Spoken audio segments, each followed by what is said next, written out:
नमस्कार भाइयों एवं बहनों, मैं डॉक्टर आर के सिन्हा, आपका चैनल, आपका अपना चैनल। भाइयों एवं बहनों, ये वीडियो मैं एक जागरूकता के लिए बना रहा हूँ।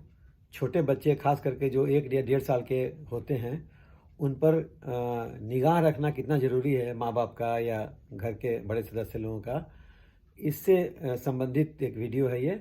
एक हमारे जान पहचान का एक मिस्टर आबिद हैं, उनका बच्चा 1 या 1.5 साल का होगा। घर में बैठा हुआ था और अचानक उसने एक मैग्नेट का पीस जो घर में गिर गया था, उसको उसने खा लिया। और खाने के बाद वो निगल के और वो चला गया पेट में। और अब देखिए माँ और पिता की ममता देखिए कि 3-4 दिन से वो पेट में पड़ा हुआ था, और जैसे जैसे वो नीचे खिसक रहा था, एक्सरे से पता चल रहा था, वैसे वैसे उन लोगों की चिंता बढ़ती जा रही थी। दिन रात उन लोगों को नींद नहीं आ रही थी। आप सोच सकते हैं कि पिता की माया कैसी होती है। वो मिस्टर आबिद हम लोग को आके बताता था कि देखिए, बताया एक दिन कि देखिए ना, ऐसे ऐसे हो गया है। हम लोग काफ़ी हम लोग भी परेशान हुए। फिर तो भाइयों बहनों, उसी समय मुझे अचानक याद आया कि हमारे एक बहुत क्लोज कांटेक्ट में हमारे डॉक्टर हैं, जो एक तरह से कहिए कि हमारे घर की तरह हैं। वो हैं डॉक्टर A.K. कृपलानी। इनका पूरा परिचय यहाँ पे दिया हुआ है।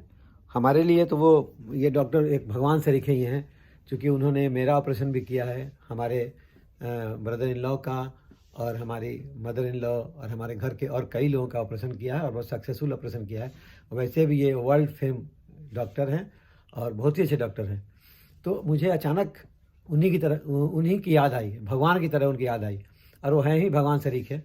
तो मैंने आबिद को कहा कि जाके और तुरंत डॉक्टर से जाके मिलो और उनसे जाके बताना, मैं भी फ़ोन कर दूंगा। उसके बाद वो मिस्टर आबिद अपने बच्चे को ले करके और डॉक्टर के पास गया। तो डॉक्टर कृपलानी ने देख करके और जो सजेशन दिया उसके अनुसार उस बच्चे के पेट से वो मैग्नेट बाहर आ गया, और इस तरह से उस बच्चे की जान बच गई। जो खतरा था वो बच गया। और उसके बाद उसके पेरेंट्स, माता पिता, मिस्टर आबिद और उसकी पत्नी, उन लोग तब से सुख की नींद सो रहे हैं। तो मुझे लगा कि चलो मैंने अपना फ़र्ज़ निभाया, और आबिद को भी लगा होगा कि मुझसे बोल करके, और उसको अच्छा लगा कि मुझसे और हमारी धर्मपत्नी उनसे चर्चा करके उसको फ़ायदा हुआ। तो भाइयों बहनों, कहने का मतलब ये है कि इस तरह की कोई बात हो तो अक्सर लोग बोलते हैं कि रहीमन निजमन की भी था, मन ही राखो गोए। तो ये सब बात नहीं है। वो रहीम जी ने किसी दूसरे संदर्भ में कहा है। अभी ये है कि इस तरह की कोई परेशानी हो तो आप सोसाइटी में सबको बोलिए, और ख़ास करके आपके जो वेल विशर हैं उनको ज़रूर बोलिए।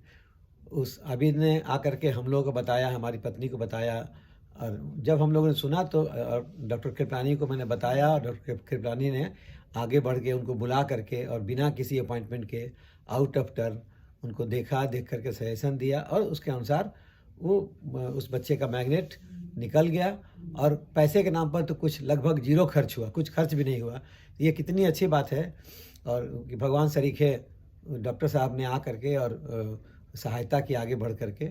और अब मैं इन सब से इन्फ्लुएंस लेके यही कहना चाहता हूँ, एक तो नीडी लोगों की मदद करें, दूसरा कि अगर कोई परेशानी हो तो ज़रूर सबको, अपने वेल विशर्स को बताएं, और तीसरा कि अगर आपके कांटेक्ट में अच्छे डॉक्टर हों और अच्छे लोग हों, और किसी को उनके सहायता की ज़रूरत हो, तो आप आगे बढ़ करके और दोनों को आपस में मिला करके और भगवान की तरह एक मदद करें। भगवान ने आपके हाथ में जो यश दिया है, जो आप कॉन्टैक्ट्स दिए हैं, उसका इस्तेमाल करें। सिर्फ कॉन्टैक्ट रखने से कुछ नहीं होता है, उस कॉन्टैक्ट का इस्तेमाल किया जाए। अक्सर लोग होते हैं कि सारे कॉन्टैक्ट्स उनके पास रखे रहते हैं, बातचीत में बहुत बड़ा बड़ा गप देंगे लोग कि मुझे ये कॉन्टैक्ट है, मेरा वो कॉन्टैक्ट है, लेकिन जब हेल्प करना होगा तो उन लोगों का हेल्प उन लोगों की तरफ से ज़ीरो होता है। वो लोग बहुत प्रैक्टिकल हो जाते हैं और चुपचाप रहते हैं। तो मैं यही चाहूँगा कि जब भगवान ने आपको सक्षमता दी है तो आगे बढ़ करके और लोगों की सहायता भी कीजिए। इसी में इसी में सकारात्मकता झलकता है, और इसी में ये भी झलकता है कि भगवान के दिए हुए नाम और ख्याति का आप उपयोग किसी ज़रूरतमंद के लिए कर रहे हैं। नमस्कार, धन्यवाद।